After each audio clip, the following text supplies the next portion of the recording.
I'm talking about the intravitreal placement of antibiotic and steroid transzonularly at the time of cataract surgery, as opposed to using drops postoperatively to prevent infection, inflammation, and CME.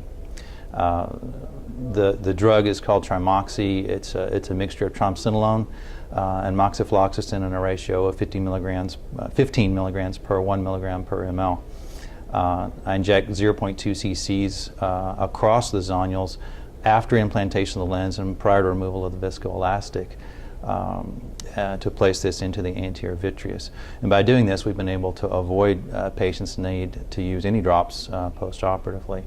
I did a study, a retrospective chart review study, looking at the last 1,575 eyes that I've done. And we found that there were no cases of endophthalmitis. The inflammation rate, or breakthrough inflammation, was at 2.5%. So about 2.5% of patients had to have a supplemental topical steroid. In looking at CME, the CME rate was very low. In the individuals with no risk factors, no epiretinal membranes, no diabetes, the CME rate was 1.5%.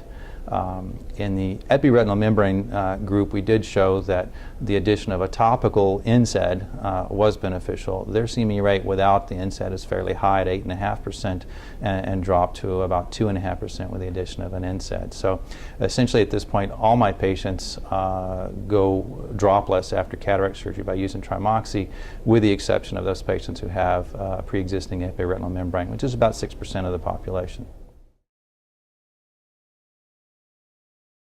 The take-home, the use of this resolves all patient compliance issues. It decreases patient cost. It decreases our staff time in counseling patients on how to use the drops. It's been a very, very beneficial thing for our practice.